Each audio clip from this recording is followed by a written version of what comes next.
kasih atas kesempatannya. Kami dari kelompok 5 akan mempresentasikan tentang perencanaan dan materialitas audit. Di sini kami dari kelompok 5 beranggotakan saya Maria Teresia dengan NIM 087, Evelina Getini dengan NIM 101, Elvira Coleta dengan NIM 143, Maria Yohana dengan NIM 169, Ferliana Septi dengan NIM 288, Karlina Febrianti dengan NIM 294, Elsa Putri dengan NIM 295, Cecilia Lorenzi dengan NIM 355, Risma Dwi dengan NIM 831, dan Liwan Akalili dengan NIM 890. Terima kasih atas kesempatannya. Saya akan menjelaskan slide pertama. Di sini ada prinsip yang mendasari standar audit AICPA yang menunjukkan ada 3 alasan utama mengapa auditor harus merencanakan perikatan dengan tepat. Yang pertama, untuk memungkinkan auditor memperoleh bukti yang cukup dan tepat untuk keadaan tersebut. Dan yang kedua, untuk membantu menjaga biaya audit tetap wajar. Dan yang ketiga, untuk menghindari kesalahpahaman dengan klien. Selanjutnya, saya akan menjelaskan tentang merencanakan dan merancang pendekatan audit. Langkah awal pekerjaan audit atas laporan keuangan berupa menghasilkan keputusan untuk menerima atau menolak penugasan audit dari calon klien atau untuk melanjutkan atau menghentikan penugasan audit dari klien berulang dalam mempertimbangkan penerimaan penugasan audit dari calon kliennya. Di sini terdapat 8 langkah yang perlu ditempuh oleh auditor, yaitu yang pertama, menerima klien dan melakukan perencanaan audit awal.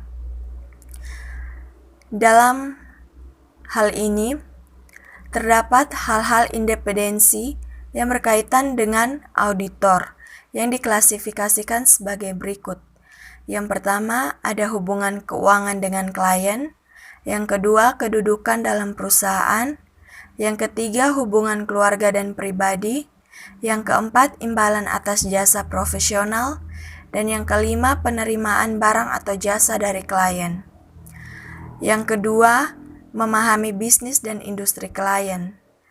Sesuai dengan SA Seksi 318 paragraf 2, yaitu dalam melaksanakan audit atas laporan keuangan, auditor harus memperoleh pengetahuan tentang bisnis yang cukup untuk memungkinkan auditor mengidentifikasi dan memahami peristiwa, transaksi, dan praktik yang menurut pertimbangan auditor berdampak signifikan atas laporan keuangan atau atas laporan pemeriksaan atau laporan audit.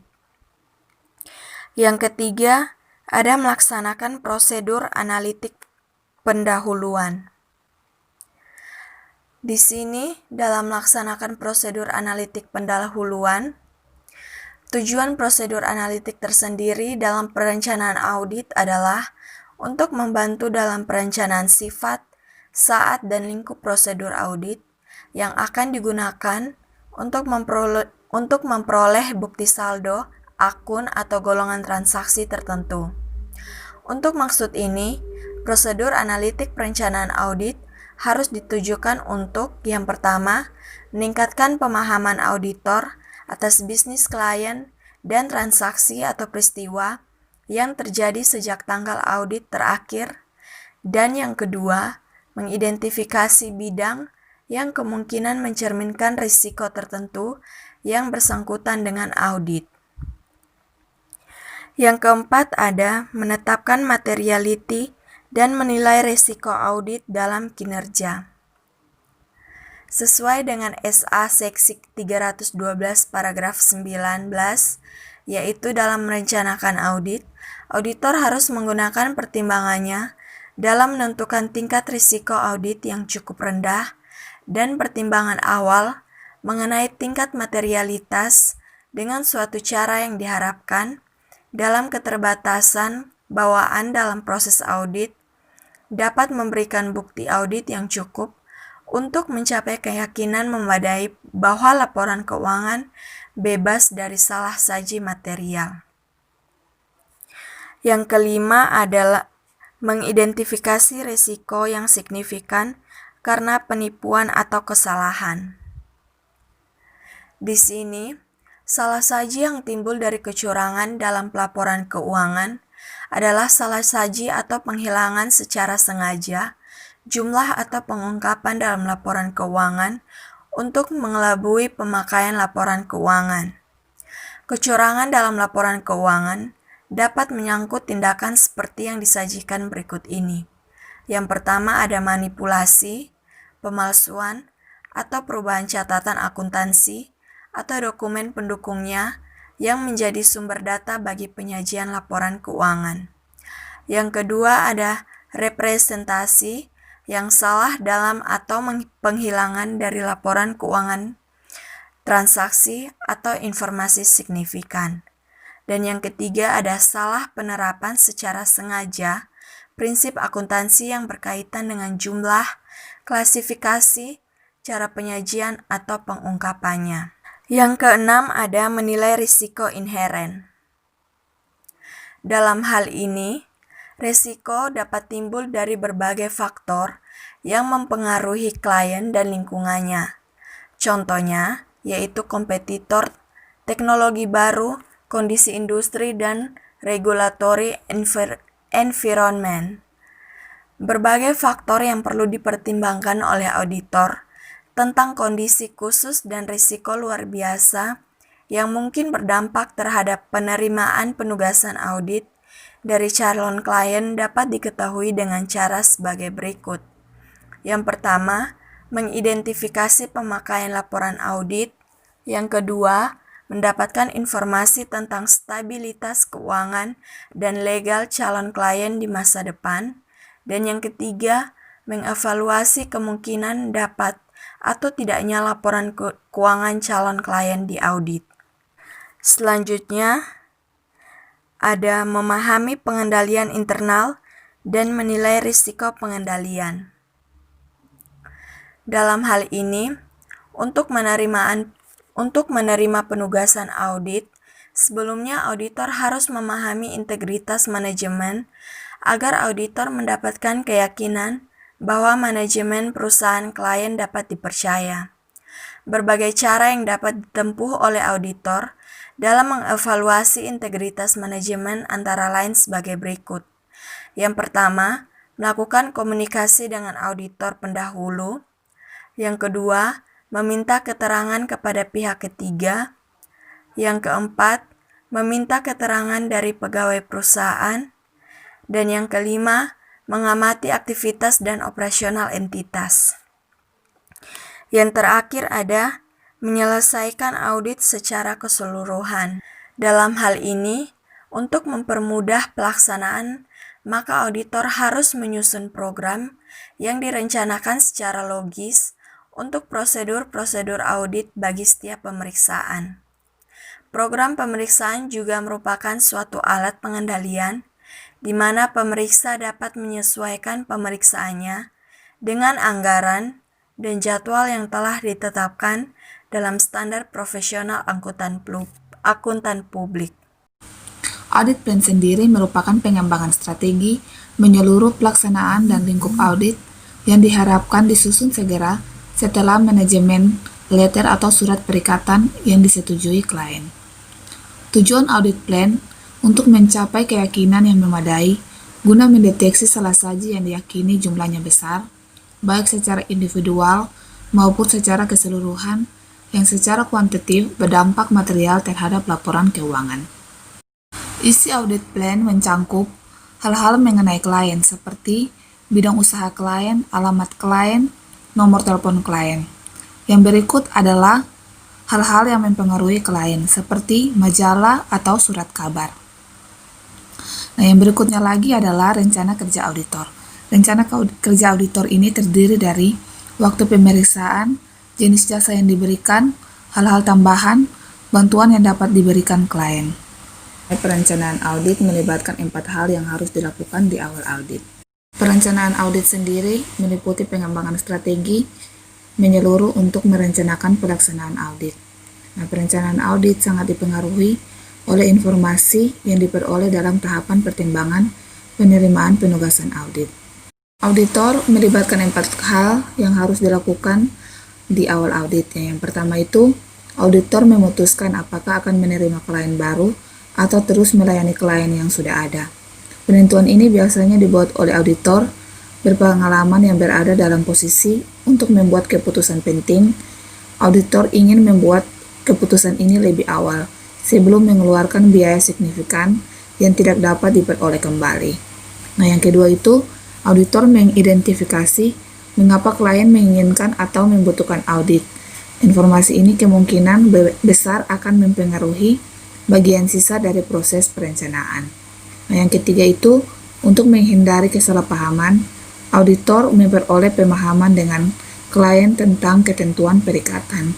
Nah, yang keempat, auditor mengembangkan strategi keseluruhan untuk audit termasuk staf perikatan dan spesialis audit yang diperlukan. Sekian dari saya, selanjutnya akan dipresentasikan oleh rekan saya.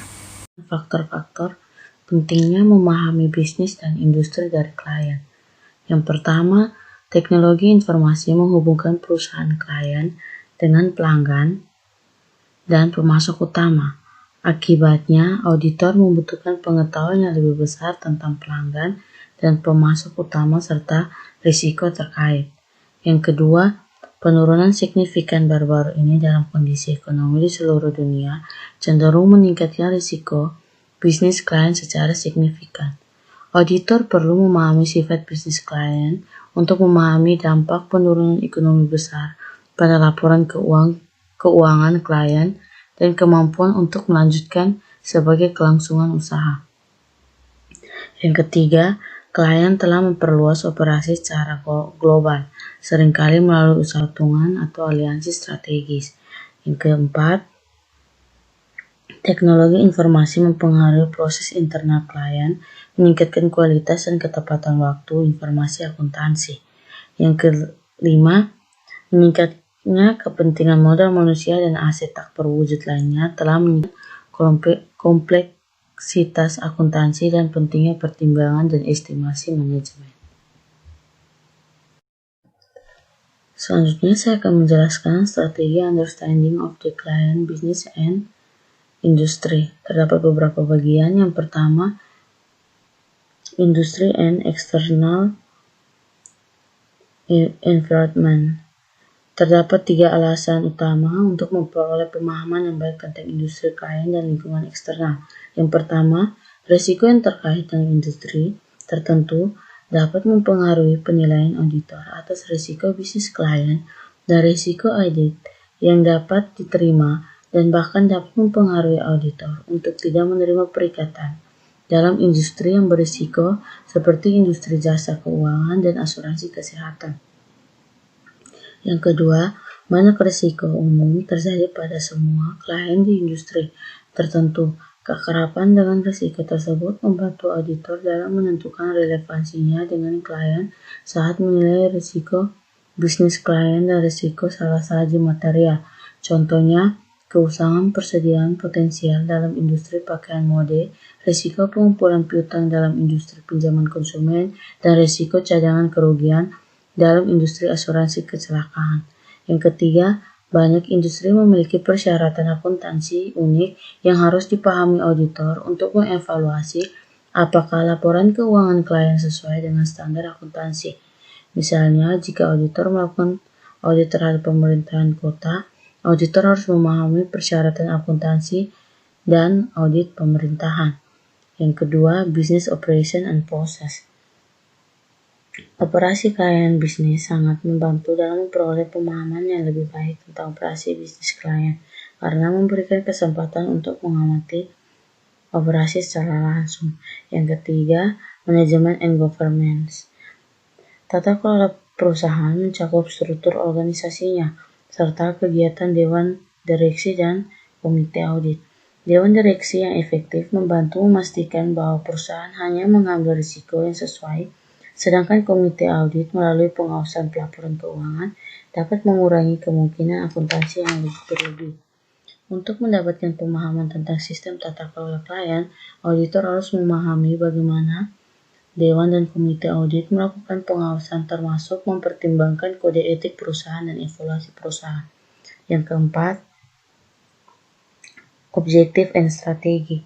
Strategi adalah pendekatan yang diikuti oleh entitas untuk mencapai tujuan organisasi. Auditor harus memahami tujuan klien terkait dengan keandalan pelaporan keuangan, efektivitas dan efisiensi operasi, dan kepatuhan terhadap hukum dan peraturan. Yang kelima, measurement and performance. Sistem pengukuran kinerja klien mencakup indikator kinerja utama yang digunakan manajemen untuk mengukur kemajuan menuju tujuannya. Indikator kinerja utama tersebut dapat mencakup pangsa pasar, penjualan per karyawan, penjualan unit ke situs web, penjualan toko yang sama, penjualan menurut negara, dan penjualan per kaki persegi dan pengecer. 3 alasan utama mengapa auditor harus merencanakan audit dengan benar. Yang pertama, memungkinkan auditor untuk mendapatkan bukti yang cukup sesuai untuk keadaan. Nah, jadi di sini auditor harus mendapatkan bukti yang cukup sehingga dapat mengerjakan laporan keuangan dengan cara mengaudit dengan baik dan benar. Yang kedua, membantu agar biaya audit tetap masuk akal. Nah, jadi di sini biayanya itu yang dikeluarkan nilainya tetap wajar sesuai dengan pengeluarannya. Dan yang terakhir, menghindari kesalahpahaman dengan klien atau diskomunikasi dengan klien. Berikut strategi adalah pendekatan yang diikuti oleh entitas untuk mencapai tujuan organisasi. Auditor harus memahami tujuan klien terkait dengan yang pertama, keandalan pelaporan keuangan atau laporan keuangannya dapat dipercaya. Yang kedua, efektivitas dan efisiensi operasi. Nah, jadi di sini kualitas laporan keuangannya dikerjakan dengan tepat waktu sesuai dengan yang telah direncanakan. Dan yang ketiga, kepatuhan terhadap hukum dan peraturan yang berlaku sebagai seorang auditor. Baik, terima kasih atas kesempatannya. Selanjutnya adalah auditor kemungkinan akan membutuhkan penjelasan lebih lanjut dan bukti menguatkan untuk perubahan dalam periklanan, biaya hutang yang buruk, dan perbaikan dan pemeliharaan of ICE. Perhatikan bahwa biaya iklan meningkat sebagai persentase dari penjualan. Salah satu penjelasan yang mungkin adalah pengembangan kampanye periklanan baru. Selanjutnya, jumlah dolar dari biaya hutang macet tidak berubah secara signifikan, tetapi telah menurun sebagai persentase dari penjualan. Auditor perlu mengumpulkan bukti tambahan untuk menentukan apakah beban piutang tak tertagih dan penyisihan piutang ragu-ragu dikecilkan. Selanjutnya, biaya perbaikan dan pemeliharaan juga meningkat. Fluktuasi di akun ini tidak biasa jika klien mengalami perbaikan yang tidak terduga. Auditor harus menyelidiki pengeluaran besar dalam akun ini untuk menentukan apakah pengeluaran tersebut termasuk jumlah yang harus dikapitalisasi sebagai aset tetap.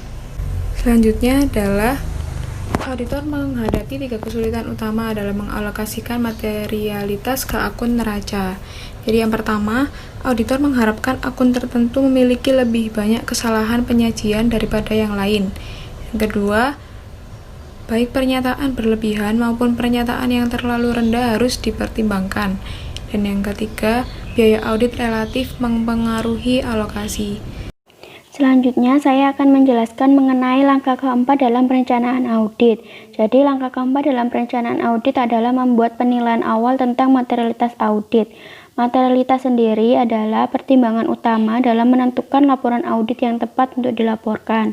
Standar audit mendefinisikan materialitas sebagai kesalahan penyajian, termasuk penghilangan yang dianggap material bila kesalahan penyajian tersebut secara individual atau agregat diperkirakan dapat mempengaruhi keputusan ekonomi yang diambil berdasarkan laporan keuangan oleh pengguna laporan keuangan tersebut.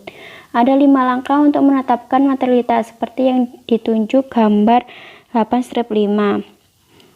Jadi gambar ini menunjukkan menjelaskan langkah-langkah dalam menerapkan materialitas. Langkah pertama adalah menetapkan materialitas untuk laporan keuangan secara keseluruhan.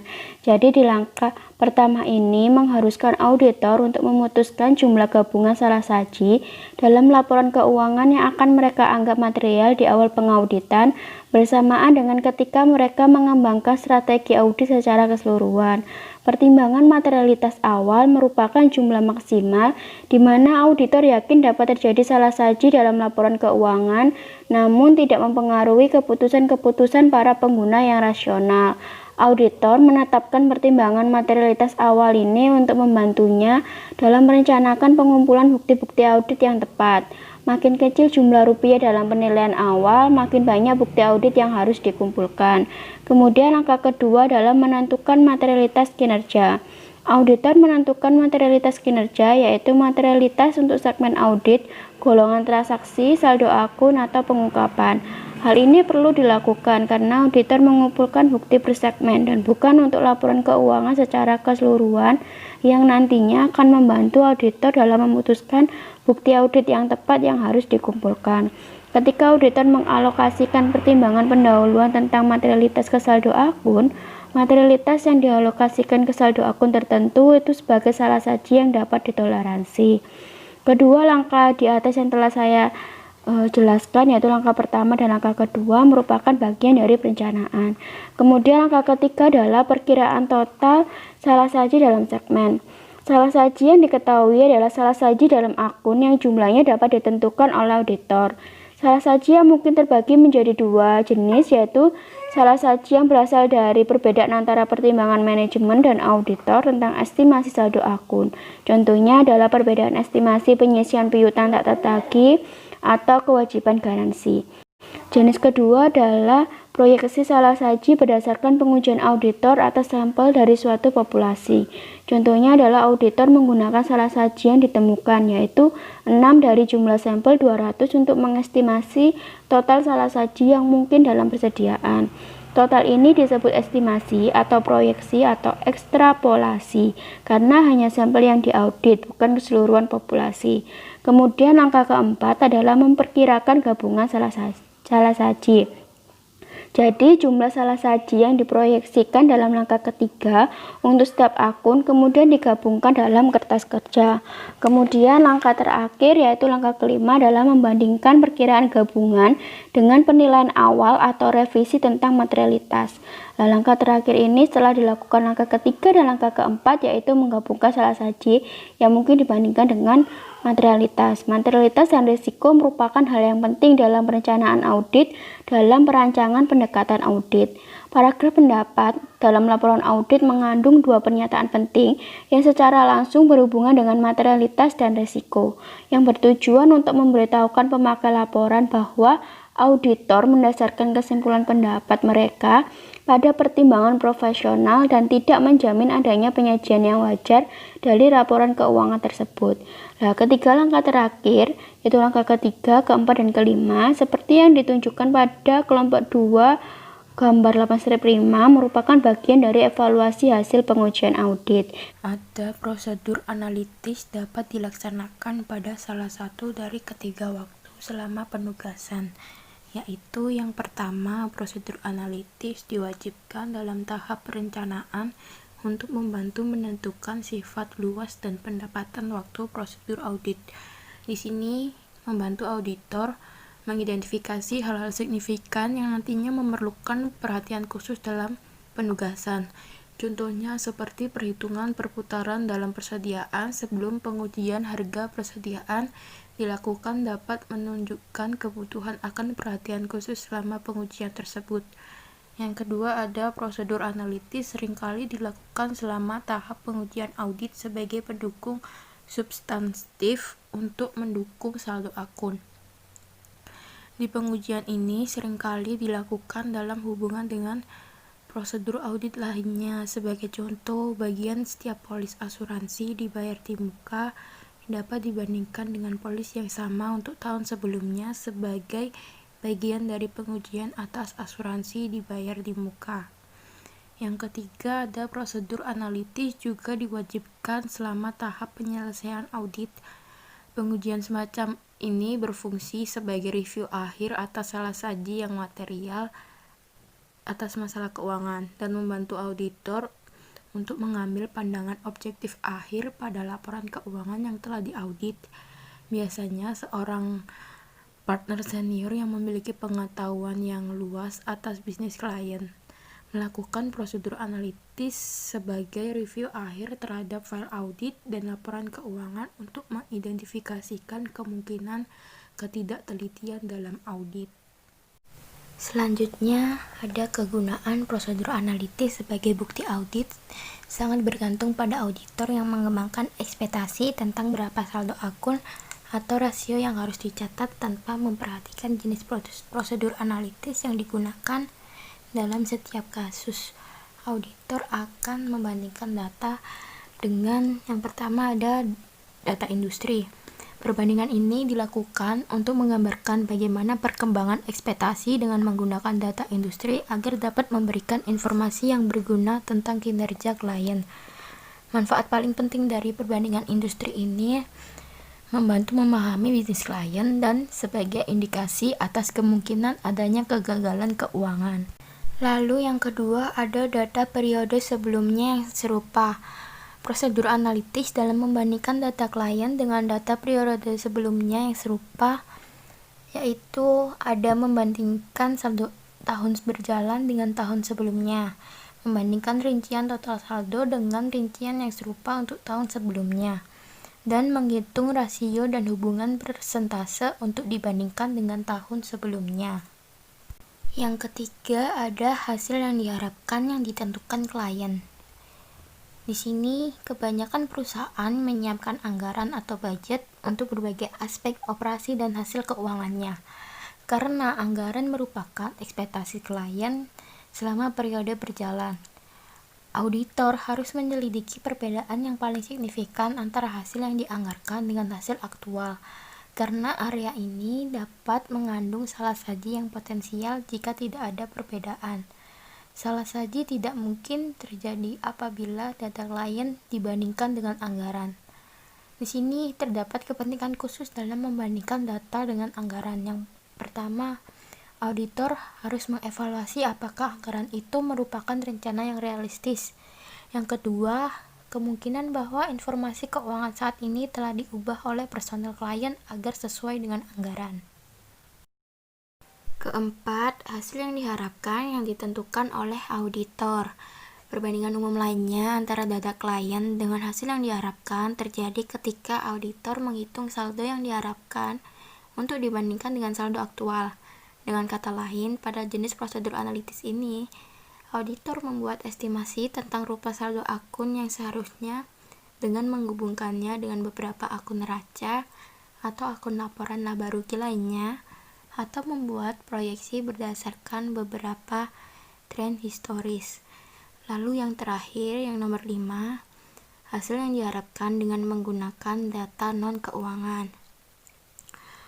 Untuk perhitungan dengan menggunakan data non-keuangan tidak boleh digunakan sebagai bukti audit. Terima kasih, selanjutnya akan dilanjutkan oleh rekan saya. Selanjutnya, saya Celia Lorenzi. Di sini saya akan menjelaskan tentang 8 bagian utama dari perencanaan audit dan perancangan pendekatan audit. Yang pertama, menerima klien dan melakukan perencanaan audit awal. Di sini auditor sebelum melakukan perencanaan audit awal, ada 3 hal yang harus dilakukan terlebih dahulu. Yang pertama, auditor memutuskan apakah akan menerima klien yang baru atau terus melayani klien yang lama. Yang kedua, auditor mengidentifikasi mengapa klien menginginkan atau membutuhkan audit. Yang ketiga, untuk menghindari kesalahpahaman, auditor harus memenuhi syarat yang ditetapkan oleh klien. Selanjutnya yang kedua, memahami bisnis dan industri klien. Di sini, auditor harus memahami bagaimana mengoperasikan bisnis yang digeluti oleh si klien. Yang ketiga, menilai risiko bisnis klien. Di sini, auditor harus memahami bisnis klien dan risikonya, yang dimana dapat timbul dari banyak faktor yang dapat mempengaruhi klien dan lingkungannya. Penilaian auditor atas risiko bisnis klien mempertimbangkan industri yang digeluti klien dan faktor eksternal lainnya, serta strategi bisnis klien, proses dan faktor internal lainnya. Auditor juga mempertimbangkan pengendalian manajemen yang dapat mengurangi risiko bisnis. Manajemen adalah sumber utama untuk mengidentifikasi risiko bisnis klien. Selanjutnya, yang keempat, melaksanakan prosedur analitis pendahuluan. Di sini, auditor melaksanakan prosedur analitis pendahuluan untuk memahami dengan lebih baik bisnis klien dan untuk menilai risiko bisnis klien. Salah satu prosedur tersebut membandingkan rasio klien dengan pesaing. Dan pengujian pendahuluan dapat mengungkapkan perubahan dalam rasio dengan cara membandingkan dengan tahun sebelumnya dengan rata-rata industri. Selanjutnya, yang kelima, menetapkan materialitas dan menilai risiko audit yang dapat diterima dan risiko inheren. Di sini ada dua risiko. Yang pertama, risiko audit yang dapat diterima, di mana risiko ini disebut juga dengan ukuran seberapa besar auditor bersedia menerima bahwa laporan keuangan akan salah saji secara material setelah audit diselesaikan dalam pendapat wajar tanpa pengecualian. Yang kedua, risiko inheren. Risiko inheren ini merupakan ukuran penilaian auditor atas kemungkinan adanya salah saji yang material dalam satu saldo akun sebelum mempertimbangkan keefektifan pengendalian internal.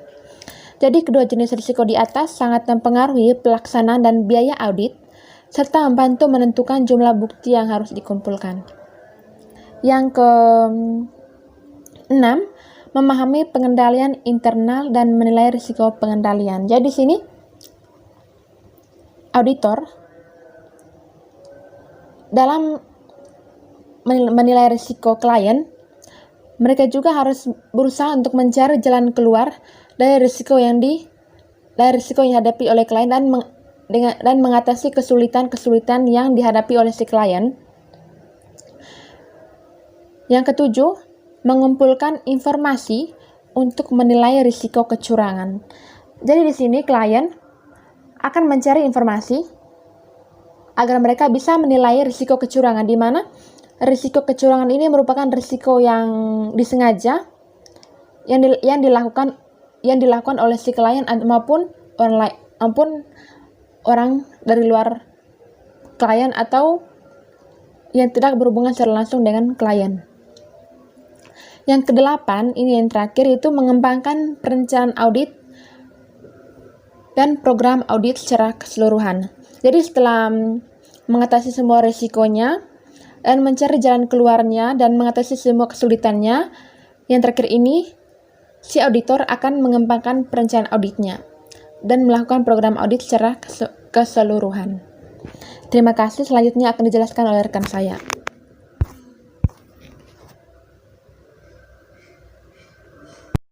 Saya akan menjelaskan mengenai 3 alasan utama memperoleh pemahaman yang baik tentang industri klien dan lingkungan eksternal.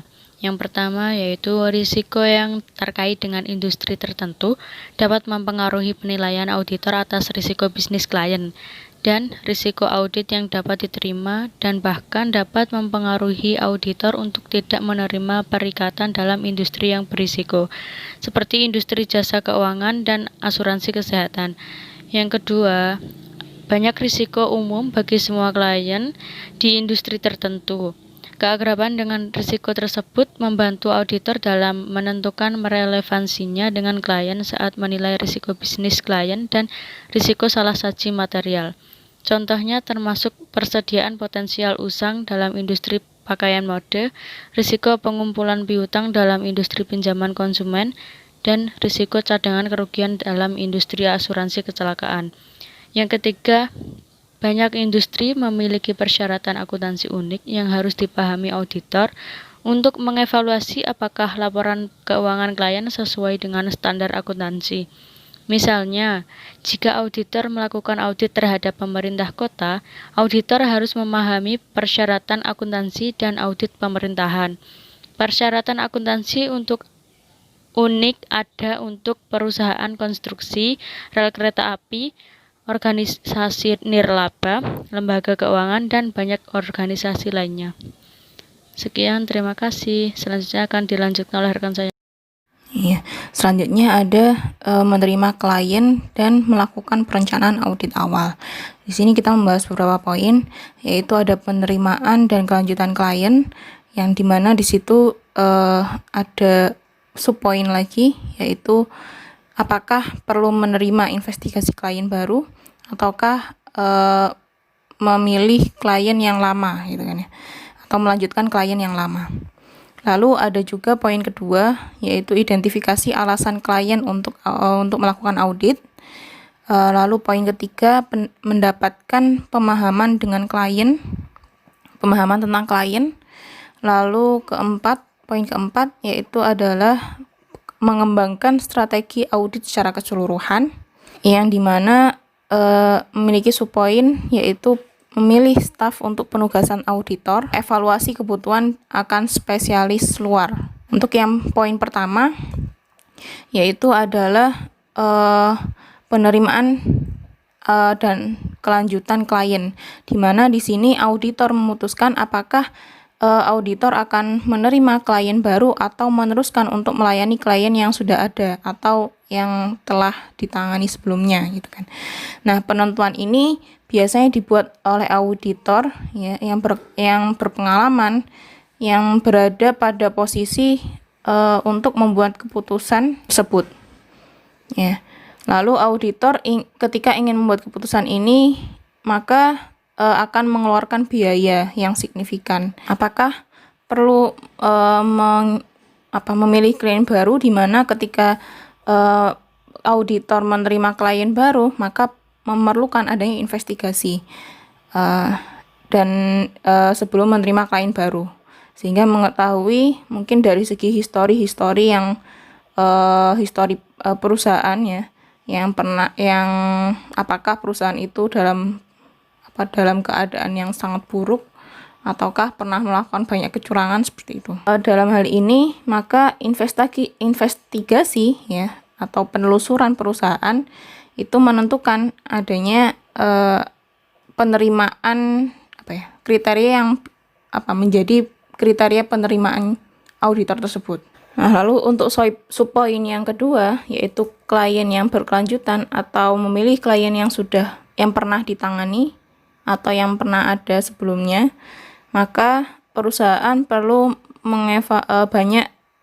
auditor perlu mengevaluasi klien untuk tiap tahunnya. Jadi menentukan apakah ada alasan untuk melanjutkan ataupun tidak, gitu kan. Nah, jenis opini yang diterbitkan ketika mengevaluasi ini, apakah ada biaya yang belum dibayar atau hal-hal lain yang mendapat akibat dari auditor ketika menghentikan menghentikan proses auditnya. Itu. Yang dimana dengan memilih dua subpoin ini, apakah mau menerima yang baru atau memilih klien yang sudah lama, maka auditor perlu menyelidiki dan juga mengevaluasi kembali klien yang sudah ada. Dan itu adalah bagian penting dalam memutuskan resiko audit yang akan diterima nantinya. Lalu untuk yang poin yang kedua, yaitu apakah auditor itu perlu mengidentifikasi alasan atau reason, gitu kan, atas klien ketika memerlukan audit atau ingin melakukan audit. Nah, ini memasuki bahasan yang kedua, yaitu bahwasanya auditor itu perlu mengidentifikasi mengapa klien itu menginginkan atau membutuhkan audit. Dan informasi ini kemungkinan besar akan mempengaruhi bagian sisa dari proses perencanaannya. Alasan yang perlu diketahui oleh auditor itu mencakup dua faktor utama, yaitu yang pertama ada kemungkinan klien dalam penggunaan pernyataan dan juga tujuan penggunaan laporan tersebut. Nah, auditor ini cenderung untuk mengumpulkan banyak bukti ketika pernyataan tersebut akan digunakan, karena memang pernyataan tersebut itu masih bermakna luas gitu kan. Jadi seperti misalkan ketika perusahaan yang memiliki hutan yang banyak gitu kan, atau perusahaan yang akan dijual dalam waktu dekat, maka mereka memang memerlukan adanya penggunaan laporan dari hasil audit. Untuk poin yang ketiga yaitu memperoleh pemahaman dengan klien. Ini maksudnya adalah bagaimana auditor memerlukan adanya pembahasan dengan klien mengenai persyaratan perikatan antara auditor dengan klien.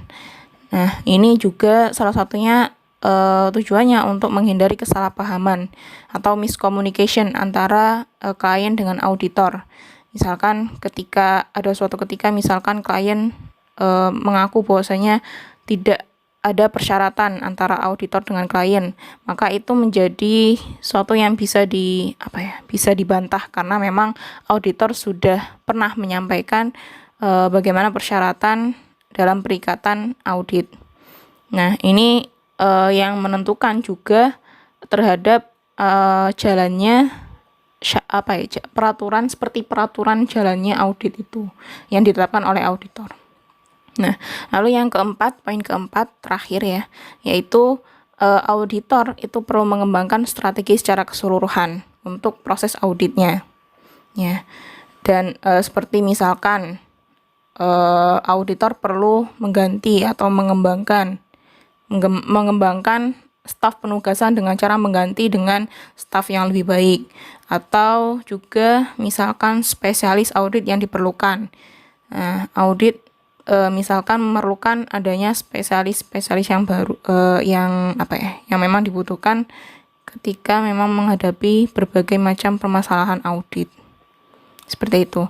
Nah, ini memang perlu diadakan adanya evaluasi terhadap jalannya proses audit secara keseluruhan. Dengan evaluasi tersebut, maka auditor akan mengetahui apakah ada yang perlu diperbaiki ataukah ada yang perlu pengembangan terhadap proses audit ataupun seluruh hal mengenai audit tersebut.